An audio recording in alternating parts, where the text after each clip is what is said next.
পরিবার পরিজনের সঙ্গে ঈদুল আজহার আনন্দ ভাগাভাগি করতে আজও রাজধানী ছাড়ছেন নগরবাসী। বাস টার্মিনালগুলোতে দেখা গেছে যাত্রীদের উপচে পড়া ভিড়।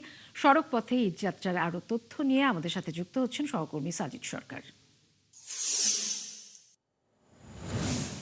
সাজিদ, এই শেষ মুহূর্তে যাত্রীর চাপ এখন কিছুটা কমেছে কিনা জানাবেন, এবং মহাসড়কে যানজটের কারণে বাসের শিডিউল বিপর্যয়ের কোনো খবর পেয়েছেন কিনা, এবং একই সাথে জানতে চাইছি যাত্রীদের কাছ থেকে কোনো ধরনের অভিযোগ রয়েছে কিনা। বুশরা, বরাবরের মতো কিন্তু এবারও বাড়তি ভাড়া নেওয়ার অভিযোগ ছিল, সেটি সমাধান করতে ব্যর্থ হয়েছে সংশ্লিষ্ট কর্তৃপক্ষ। একই সাথে ঢাকা টাঙ্গাইল মহাসড়কে যে দীর্ঘ যানজট সেটি কিন্তু সমাধান করতেও কিন্তু ব্যর্থ হয়েছে, এমনটাই কিন্তু বলছেন যারা কিন্তু গত দুদিন ধরে এই দুর্ভোগে পোহাচ্ছে। তবে এখন যাত্রী চাপ অনেকটা কম, এবং শিডিউল বিপর্যয়ের কথা আপনি বলছিলেন, জানতে চাচ্ছিলেন, সেটি হচ্ছে শিডিউল বিপর্যয়ের কারণে যে পরিবহনগুলো রাস্তায় আটকে গিয়েছিল, সেটি যে ফেরার প্রয়োজন বা ফেরার পর তারা যাত্রী নিয়ে আবার গন্তব্যে যাবেন, সেই শিডিউল বিপর্যয়টা একেবারে কম, কেননা যাত্রী অনেকটা কম। এবার যেহেতু দীর্ঘ একটা ছুটি পাওয়া গিয়েছে, যে কারণে কিন্তু অনেকে কিন্তু ধাপে ধাপে কিন্তু গিয়েছেন, যার ফলে সেই চাপটা কম। কিন্তু যে চাপটি এখন লক্ষ্য করা যাচ্ছে সেটি হচ্ছে একেবারে সড়কগুলোতে গিয়ে পড়েছে, এবং সেটি মোকাবেলা করার জন্য পূর্ব থেকে যে প্রস্তুতি নেওয়া দরকার ছিল সেই প্রস্তুতি নিতে একেবারেই ব্যর্থ হয়েছে। অনেকে আসলে একই জায়গায় 3 থেকে 4 ঘন্টা থমকে ছিলেন। বিশেষ করে গাজীপুর থেকে চন্দ্রা হয়ে যে সড়কটি ঢাকা টাঙ্গাইল মহাসড়কে যমুনা সেতুর পূর্ব পর্যন্ত গিয়েছে, সেই সড়কটি কিন্তু একেবারেই বেহাল অবস্থা। মানুষের কিন্তু আসলে দুর্ভোগের সীমা নেই। আর আরেকটি কথা জানিয়ে রাখি, এখন যে যাত্রীগুলো আমরা দেখছি যে গাবতলী টার্মিনাল এবং এই এলাকা ঘিরে, সেই যাত্রী আসলে আশপাশের যে জেলাগুলো রয়েছে, বিশেষ করে মানিকগঞ্জ এবং টাঙ্গাইল, সেই সমস্ত এলাকার যারা ঈদের আগের দিন বরাবরই গিয়ে থাকেন, সেই সমস্ত যাত্রীর সংখ্যা রয়েছে, এবং তার জন্য কিন্তু গাড়িও পর্যাপ্ত একেবারে রয়েছে। অর্থাৎ মানিকগঞ্জ এবং টাঙ্গাইল সহ আশপাশের জেলাগুলোতে যাওয়ার জন্য পর্যাপ্ত পরিমাণে যানবাহন যেমন রয়েছেন, সেই তুলনায় একেবারেই কিন্তু যাত্রী সংখ্যা কম। তবে এবার সাজিদ, অনেক ধন্যবাদ আপনাকে আমাদের সাথে যুক্ত হবার জন্য। দর্শক, সড়ক পথে ঈদযাত্রার খবর জানাচ্ছিলেন সহকর্মী সাজিদ সরকার। এবারে নৌপথে ঈদযাত্রার খবর জানবো। নৌপথে ঈদযাত্রার খবর জানাতে সদরঘাট লঞ্চ টার্মিনাল থেকে আমাদের সাথে যুক্ত হচ্ছেন সহকর্মী সিফাত ফারুকী। সিফাত, এই শেষ মুহূর্তে সদরঘাটে যাত্রীদের ভিড় এখন কেমন দেখছেন, এবং যাত্রীদের কাছ থেকে কোনো ধরনের কোনো ভোগান্তির খবর পেয়েছেন কিনা? বুশরা, রাতের প্রথম প্রহর শুরু হয়েছে সন্ধ্যার এই মুহূর্তে। এখন বলা যায় মোটামুটি যাত্রীদের সংখ্যা একটু দেখা যাচ্ছে।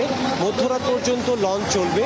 আমার পেছনে যদি আপনাকে দেখাই, সন্ধ্যা বাড়ার মুহূর্তেই আমরা দেখতে পেয়েছি মোটামুটি যাত্রীরা এসেছেন, এবং বেশ কয়েকটি জায়গার বরিশাল, মনপুরা, হাতিয়া এই এলাকার লঞ্চগুলো যেহেতু সন্ধ্যার দিকে এসেছে স্টেশনে, অর্থাৎ লঞ্চ ঘাটে। এরপর আমরা এই এলাকার যে যাত্রীরা রয়েছেন আমরা দেখতে পেয়েছি তারা লঞ্চে উঠেছেন, এবং কিছুক্ষণ পরপর লঞ্চগুলো যাচ্ছে নির্দিষ্ট গন্তব্যের উদ্দেশ্যে। এছাড়া যদি বলি, লঞ্চ ঘাটে তেমন কোনো উল্লেখযোগ্য কিন্তু ভিড় নেই। আমরা গতকালকে যেটি দেখেছিলাম যে অনেক মানুষের ভিড় এবং একটি ধাক্কার বিষয় আমরা লক্ষ্য করেছিলাম। অনেক মানুষ এখানে ছিল, অনেকে লঞ্চে উঠতেও বেগ পেতে হয়েছে, অনেক সমস্যা তারা মুখোমুখি হয়েছেন। তবে আজকে কোনো সমস্যা হয়নি, এবং আইনশৃঙ্খলা বাহিনীও এখানে তৎপর রয়েছেন। তারা সবসময় নজর রাখছেন কোনো সমস্যা যাতে না হয়। সব মিলিয়ে যদি বলি, স্বস্তির একটি ঈদযাত্রা হচ্ছে লঞ্চে, কারণ কোনো লঞ্চে কোনো সমস্যা আমরা লক্ষ্য করিনি। এবং আমরা এখানে যারা আছেন আমরা তাদের কাছে জিজ্ঞাসা করেছি কোনো সমস্যা আছে কিনা। যাত্রীরা বলছেন যে রমজানের ঈদের চেয়ে এবারের ঈদের যাত্রাটি মোটামুটি নিরাপদ, এবং তাদের আশা যাতে তারা নিরাপদে তাদের গন্তব্যে যেতে পারে। বুশরা, অনেক ধন্যবাদ সিফাত সরকার আপনাকে। দর্শক, সদরঘাট থেকে আমাদের সাথে যুক্ত হয়েছিলেন সহকর্মী সিফাত ফারুকী। পরিবার পরিজন নিয়ে ঈদের আনন্দ ভাগাভাগি করে নিতে ট্রেনে করে বাড়ি যাচ্ছেন অনেক রাজধানীবাসী। রেলপথে ঈদযাত্রার আরও তথ্য নিয়ে কমলাপুর রেল স্টেশন থেকে আমাদের সঙ্গে যুক্ত হচ্ছেন সহকর্মী মেজবাহ হাসান। মেজবাহ, বরাবরের মতোই ট্রেনে যাত্রী চাপের খবর আমরা পেয়েছি। এই ঈদের আগের দিন সন্ধ্যায় যাত্রী চাপ আপনি কেমন দেখছেন, এবং ট্রেনের শিডিউল বিপর্যয়ের কোনো খবর পেয়েছেন কিনা? আসলে এখন পর্যন্ত সকাল থেকে যে একটি ব্যস্ততা ছিল ট্রেন স্টেশনে, সেই বেলা বাড়ার সাথে সাথে সেই ব্যস্ততা কিছুটা কমেছে। তবে যে শেষ সময়ে যে চাপ সেটি কিন্তু রয়েছে। আমরা দেখছি যে ট্রেন স্টেশনে সকাল থেকেই মানে একটু ঈদের আগামীকালেই কিন্তু ঈদ, দিন পড়ালেই রাতটা পহালেই কিন্তু ঈদ, সেই যাত্রায় কিন্তু মানুষের যে ঢল রেল স্টেশনে সেটি কিন্তু রয়েছে। তবে বেলা বাড়ার সাথে সাথে এই ঢলটা কিছুটা কমেছে, কারণ অনেকেই আগে ভাগেই কিন্তু বাড়িতে চলে গেছেন। এখন একবারে শেষ মুহূর্তে যারা ছুটি পেয়েছেন তারা কিন্তু এখন যাচ্ছেন। এই ট্রেন স্টেশনে যদি এখন বলে থাকি তাহলে দুপুরের পর থেকে আমরা এখন পর্যন্ত কোনো শিডিউল বিপর্যয় দেখিনি, বরং আমরা দেখেছি যে ট্রেন নির্ধারিত সময়ের আগে সেই স্টেশনে প্ল্যাটফর্মে দাঁড়িয়েছে এবং যারা যাত্রী আছেন তারা কিন্তু নির্বিঘ্নে তারা